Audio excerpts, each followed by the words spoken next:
자, 식재료가 낭비돼서 식재료 원가가 올라갔어요. 그건 누구 책임이죠?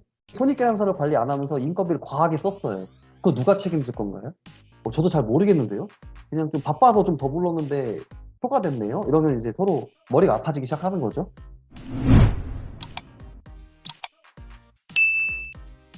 지표는 왜 관리하는 거냐면요. 우리가 사업을 왜 시작했는지에 대해서 잘 생각해 보시면 돈을 벌기 위해서 하신 거죠.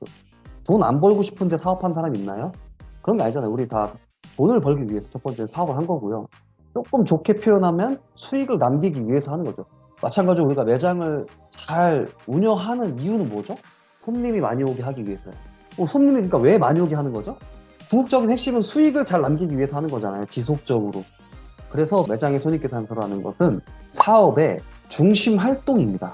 따라서 우리 매장의 직급이 높은 매니저나 점장 친구들의 역할 중에서 중심 활동이자 중요한 활동은 이런 손익계산서를 관리하는 거예요. 그래서 매장은 운영과 관리라는 게 있는 거거든요. 이 두 개가 같이 공존하는 거예요. 손님 받고 내보내는 작업하는 게 운영이고, 이 관리 영역 중에서 중요한 게 손익계산서 관리입니다. 그래서 저는 이제 모든 직원들이 다 손익계산서를 작성할 줄 알고 관리할 줄 알고 있어요. 왜냐면 이번 한 달 동안 매장을 잘 관리했다는 그 증거를 뭘로 알 수 있냐? 손익계산서를 통해서 알 수 있는 거죠. 자, 그래서 점포를 책임지는 중간 관리자도 있고, 매니저도 있고, 부점장도 있고, 점장도 있겠죠. 그리고 사장인 나도 있을 거고요. 이런 책임자나 중간 관리자들이 반드시 알아야 되는 게 손익계산서고 같이 함께 해야 되는 게 손익계산서 관리입니다. 자, 이 지표 관리의 크게 범주는 세 가지가 있어요. 매출을 늘리고, 경비를 줄이고, 시간을 줄이는 범위가 있습니다. 이런 것들은 누구의 책임인가라는 거예요. 자, 식재료가 낭비돼서 식재료 원가가 올라갔어요. 그건 누구 책임이죠? 손익계산서를 관리 안 하면서 인건비를 과하게 썼어요. 그거 누가 책임질 건가요? 그 과다하게 뭔가 우리가 쓰지 않아도 될 소모품들이나 비품들을 막 사서 과다하게 비용이 지출됐어요. 거래명세서를 받아봤는데 갑자기 고기값이 오르고 있네, 곱창값이 오르고 있네, 연어값이 오르고 있네, 식재화재 야채값이 오르고 있어요. 한 달에 한 번씩 원가율을 보는 사람과 매일매일 거래명세를 보는 사람과 누가 더 대응을 잘할 것 같아요? 손익계산서를 매일 작성하는 사람은 대응을 바로바로 할 생각을 합니다. 다른 품목으로 빨리 대체를 해야 되나? 메뉴 가격을 인상시켜야 되나? 매일 그걸 바라보기 때문에 이런 고민을 생각한단 말이에요. 근데 한 달에 한 번 보는 사람들은 체감을 좀 덜 하는 거죠. 아, 뭔가 좀 올라갔구나. 다음 달 괜찮아지겠지. 약간 낙관적인 사고관으로 흘러버릴 수가 있어요. 그래서 이 매출을 늘리는 것도 신경 써야겠죠. 보통 매출을 늘리는 거는 사장님의 역할입니다. 객단가나 이 테이블 단가 관리, 가격 인상, 마케팅을 통해서 매출을 보통 올리겠죠. 그건 사장님의 역할이에요. 그 다음에 경비를 줄이는 건 직원 중에서도 직급이 높은 사람들의 역할이겠죠. 나도 거기에 대한 피드백을 주긴 해야겠죠. 재고를 적정하게 관리를 하고 있는지, 적정하게 그럼 발주는 또 하고 있는지, 재고가 적정하게 관리되는 걸 어떻게 알 수 있죠? 우리가 원래 식재료 원가가 38%인데 오늘 보니까 42%야. 식재료 원가가 우리 기준치보다 4, 5% 올라갔다는 거는 재고 관리가 적정하게 안 돼 있고 과재고가 돼 있는데 걷다 대고 또 발주했다는 거겠죠?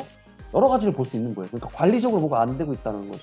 소모품 관리도 적정하게 해줘야 되고요. 막 비닐 장갑이라든지 뭐 목장갑이라든지 여러 가지 고무 장갑도 있고 뭐 되게 많잖아요.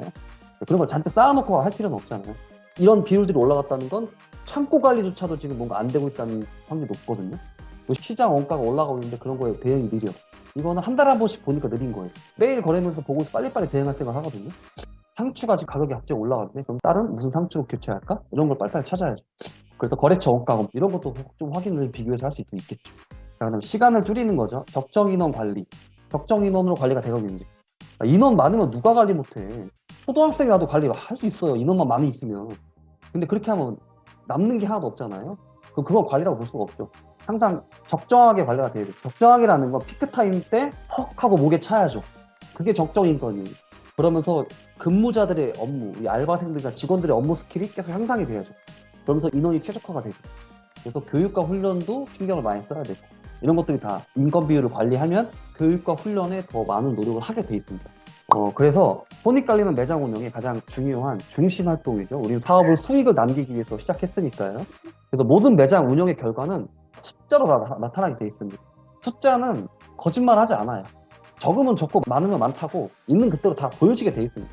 부진의 원인을 즉각 내가 계속 인지할 수 있어요. 오늘 당장 대응을 못 하더라도 내일이라도 뭔가 조치를 취하는 대응을 좀 할 수 있습니다. 숫자를 보면. 이번 달 매출 목표는 어느 정도 달성하고 있는지 이런 것도 좀 알 수 있고 실제로 원가는 몇 퍼센트를 차지하고 있는지 예상 수익이 얼마인지 계속 추정해 볼 수가 있거든요. 이 월 초에 또는 월 중간에 손익계산서가 뭔가 안 잡혀 있어요. 막 그러니까 매출 원가도 막 과하게 잡혀 있고 막 인건비도 계속 많이 쓰고 있어. 월말에 못 잡습니다. 어차피. 첫째 주, 둘째 주부터 계속 관리를 해나가야지 내가 예상한 그 흐름대로 수익이 남거든요. 그래서 매일 손익계산서로 관리하는 습관이 좀 필요합니다. 식당 운영 시 지출 비용이 좀 매월 다르죠. 다른데 이제 일반적으로 어느 정도 흘러가는 비용이 거의 픽스가 됩니다. 평균적으로 쓰는 비용은 어차피 나와 있게 됩니다. 많이 버는 것도 중요하지만 지출해야 되는 비용을 잘 조절하지 못하고 그냥 수거했으면서 막 흥청망청 뭐 이렇게 뭔가 복리후생비 늘린다거나 과하게 뭔가 항상 시켜놓는다든가 네, 이렇게 하면서 좀 오히려 못 남는 경우가 돼버린 경우도 많이 있고 인건비 25%인데 28% 썼어. 근데 점장이 이번 달에는 저희가 알바생 교육시키느라고 3% 정도 올랐습니다. 이렇게 서로 얘기하면 합리적이죠. 근데 그게 아니고 그냥 저도 잘 모르겠는데요. 이러면 이제 서로 머리가 아파지기 시작하는 거죠. 네. 지표를 관리하면 예상 수입과 예상 지출이 눈에 보이기 시작합니다. 버는 돈만 생각하는 것보다 나갈 돈을 생각하지 않으면 실제로 남는 게 없는 현상이 진짜 발생합니다.